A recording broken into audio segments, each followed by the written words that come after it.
সুপ্রিয় দর্শক, আজকে আমি আপনাদের সামনে আরেকটি অত্যন্ত চমৎকার একটি বিষয় নিয়ে হাজির হয়েছি। এটি যদিও পাওয়ার পয়েন্ট প্রেজেন্টেশনের একটি অংশ, তারপরে এটি আশা করি আপনাদের ভালো লাগবে। সো দর্শক, আপনারা দেখতে পাচ্ছেন অনেক সুন্দর একটি ছবি, তাই না? অনেক কালারফুল, মানে প্রকৃতির ঠিক তার নিজস্ব ভালো লাগে দিয়ে এই ছবিটিকে যেন তৈরি করেছে, যেন ফটোগ্রাফার সুন্দরভাবে অনেক শৈল্পিকভাবে ছবিটিকে তুলেছে। কিন্তু একবার ভাবুন তো, এই ছবিটি যদি সাদা কালো হতো তাহলে কি এতটা ভালো লাগতো? অবশ্যই না। সো দর্শক, আজকে আমি এমন একটি বিষয় নিয়ে কথা বলবো, আর সেটি হচ্ছে একটি ছবিকে কি করে সাদা কালো করা করা যায় এবং সাদা কালো ছবিকে কি করে রঙিন করা যায়। অনেক সময় আমাদের সাদা কালো ছবি প্রয়োজন হয়, বা অনেকে রঙিন ছবি পছন্দ করে না, কেউ কেউ সাদা কালো ছবিও পছন্দ করে। সো এই কাজটি করার জন্য আমাদের অনেক ক্ষেত্রে ফটোশপের আশ্রয় নিতে হয়। কিন্তু আমি গ্যারান্টি দিয়ে বলতে পারি যে এই আমার যে সিস্টেমটি আপনারা দেখবেন আজকে, সেটি জাস্ট কয়েক সেকেন্ডের মধ্যে আপনি এই কাজটি করতে পারবেন, কোনো রকম কোনো হ্যাজার্ড ছাড়াই এবং ফটোশপের হেল্প ছাড়াই। সো দর্শক, দেরি না করে চলুন আমরা আমাদের মূল বিষয়ে প্রবেশ করি, কেমন? ওকে। সো দর্শক, এই কাজটি করার জন্য আপনাদেরকে যেখানে যেতে হবে সেটি হচ্ছে পাওয়ার পয়েন্ট প্রেজেন্টেশনের ভিউ নামক একটি অপশন রয়েছে। এই ভিউয়ে আপনাদেরকে যেতে হবে।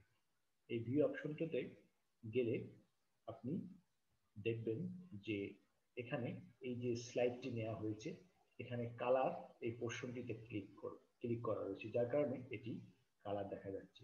যদি আপনি এটিকে সাদা কালো করতে চান, ধরুন আপনি এই সুন্দর পিকচারটি সাদা কালো করতে চান, সো তাহলে এর যে নিচে যে অপশন যে রয়েছে দেখুন, সেটিতে ক্লিক করবেন, গ্রে স্লাইড। অর্থাৎ এই অপশনটিতে গ্রে স্কেল অপশনটিতে ক্লিক করার সঙ্গে সঙ্গে দেখুন প্রত্যেকটি ছবি সাদা কালো পরিণত হয়ে গিয়েছে। এবং আপনি যদি মনে করেন যে এই এই পিকচারটি সাদা কালো পিকচার, ওকে, সো এটি আপনি দেখতে চাই না, বা এটিকে আমি কালার করতে চাই, তাহলে আর দেরি না করে আপনি এখানে কালার যে ভিউ যে অপশনটি রয়েছে, এখানে আপনি ক্লিক করুন। দেখুন, আবার সেই পূর্বের অবস্থানে কালার ফিরে এসেছে। সুতরাং এইভাবে আপনি একটি ছবিকে সাদা কালো বা একটি ছবিকে কালার আপনি করতে পারেন। আর আপনি যদি মনে করেন যে এই কালার পিকচারটিকে আপনি আরো অন্য ধরনের অপশনে নিতে চান, তাহলে এটিকে আপনি অটোমেটিক অপশনে নিতে পারবেন। আবার মনে করেন এটিকে শুধু লাইট গ্রে স্কেল যদি করতে চান, সো এখানে দেখুন সম্পূর্ণরূপে লাইট গ্রে স্কেল হয়েছে।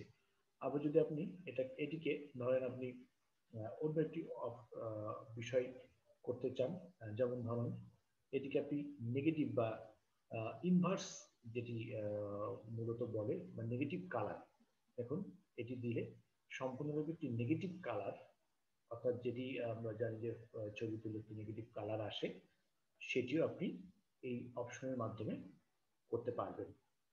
ওকে। সো দর্শক, এখন প্রশ্ন হচ্ছে আপনি পিকচারটিকে কিভাবে আপনি ইউজ করবেন। ধরুন আপনি এটি করলেন, করার পরে আপনি এই পিকচারটিকে কিভাবে আপনি ব্যবহার করবেন।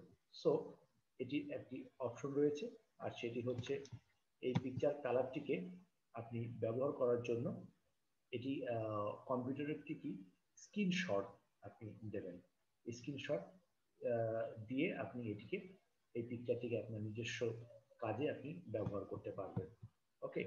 সো এই একটি সফটওয়্যারের মাধ্যমে আপনি আপনার এই পিকচারটিকে সাদা কালো থেকে রঙিন বা নেগেটিভ কালার বা হালকা কালার হিসাবে আপনি পরিগণিত করতে পারবেন। এর জন্য কোনো রকম কোনো ফটোশপ এর প্রয়োজন নেই, এবং ফটোশপের কাজ অনেকে আছে যারা জানেন না বা সঠিকভাবে করতে পারেন না, তাদের জন্য এটি একটি অত্যন্ত সুন্দর এবং চিত্তাকর্ষক একটি সফটওয়্যার।